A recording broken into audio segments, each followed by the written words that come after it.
God is present. Let us understand how can we better follow Jesus in our lives as we seek to change ourselves, because one thing we can learn from what we read in the Gospel and the Apocalypse of Jesus, that is the book of Revelation, is that it is not easy.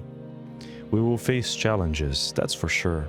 We will have a lot of things that will make us question ourselves, that will try to put us down, to diminish our initiative, to take out from our minds our true objective, and take out from our hearts the first charity, that is the first love, that initial feeling that motivates us to move forward and to dedicate our lives to Christ. And all that was prophesied by our Divine Master in his Gospel and in the book of Revelation as well. But here we will be reading a passage in his Gospel according to Luke chapter 9. So I invite you to open your Holy Bible in the Gospel of Jesus chapter 9 verses 57 to 62. It is the passage the followers of Jesus, writes the evangelist Luke.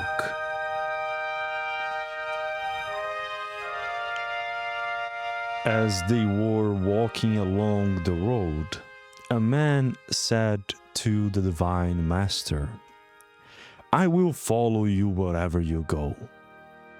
Jesus replied, "Foxes have dens and birds have nests, but the Son of God has no place to lay his head."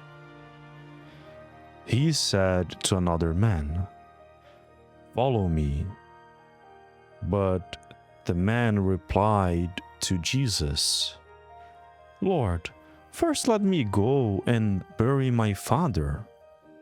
Jesus said to him, the Divine Resurrected, "Let the dead bury their own dead, but you go and proclaim the kingdom of God." Still, another man said, "I will follow you, Lord, but first let me go back and say goodbye to my family."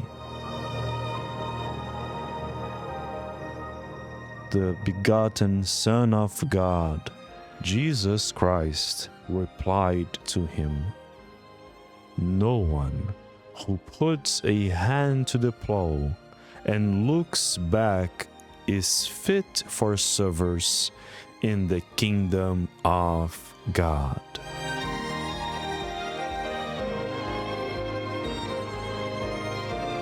We see here at least three examples of people that wants to follow Jesus.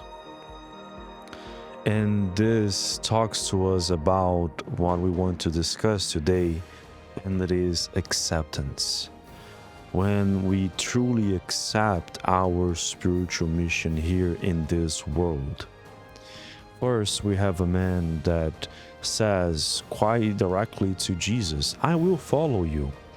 But Christ, knowing what is in his heart, as he knows what is in our hearts, warns him, "Look, you say that, but the foxes and birds, they are better provided with what nature can give to them, what God can give to them, than I, the Son of God, which have no place to lay our head." That is to say that we will face difficulties, and sometimes even having all the care and help of God, because he doesn't let go of our needs. He knows what we need, what is necessary for our lives. We will still face difficulties, we will still face challenges. So be ready for that. And to the second one, he tells him that he should let the dead bury their own dead. And here is not a way to diminish the importance of the ceremony when we say goodbye to our beloved friends, family, when they are going to be buried because they went from this life to another dimension, that is to the spiritual world. It's not what it means here, but the core of this teaching is what our brother Paiva once taught us, that here Christ is saying to him that we have to let go from the ones that are going to the spiritual world, because they will have the moment of their judgment, their spiritual judgment, to see what they will receive according to their deeds.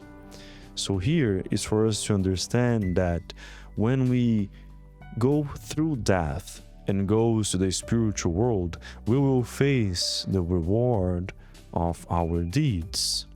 No one will be with us at that moment. No one will be the ones that will defend us in that moment. But only our works, only what we do here in this world, and has a spiritual consequence in our lives as well. So here Christ is telling him, look, the one that is already in the spiritual world, his life is being resolved already by himself, by what he did. Now you have to look on what you have to do right now on your life here at this moment, and dedicate yourself to preaching, to proclaiming the kingdom of God, that is to have good deeds, to be the one that is building here in this life the kingdom of God, not only in a material sense but also in a spiritual one, so that when it's your time to go back to the spiritual world, you have your deeds defending your own spirit, showing who truly you are.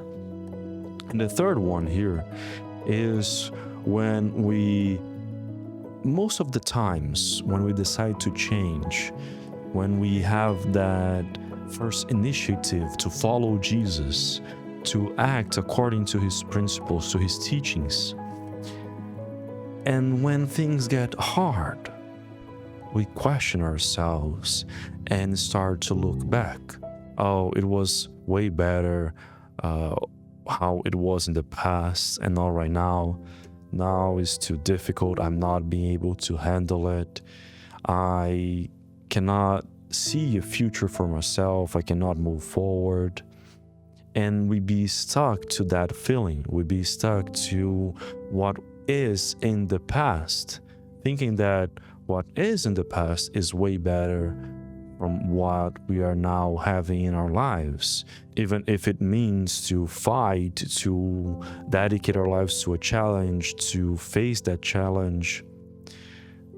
But again, if we have that feeling in us, we are not fit to move forward.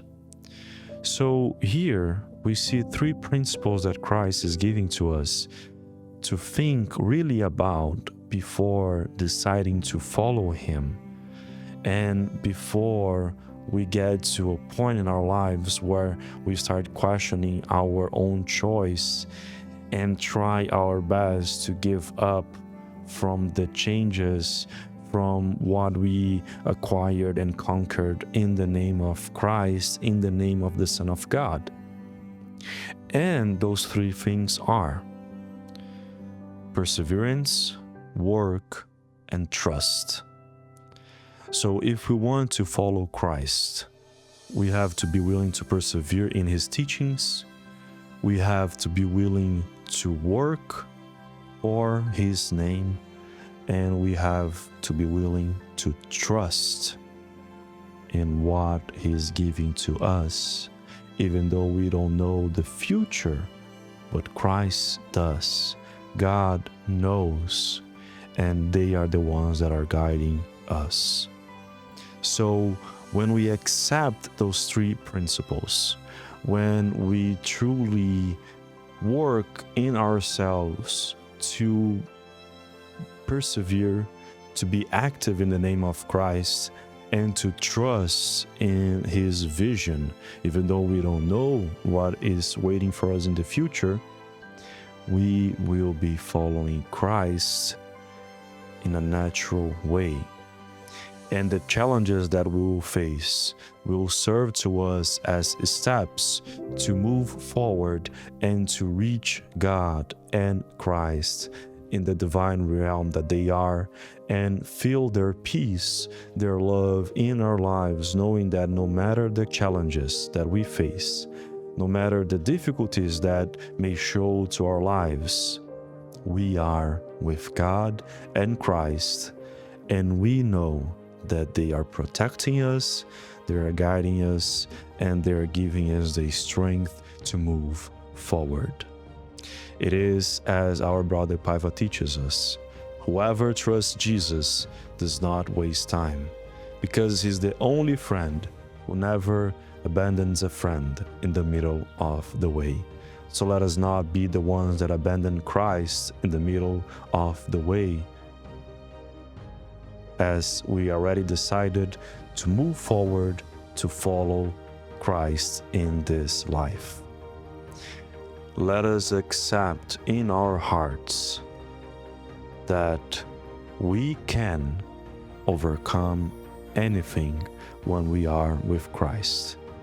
And He knows that. He knows that we can. Jesus lives in our hearts forever.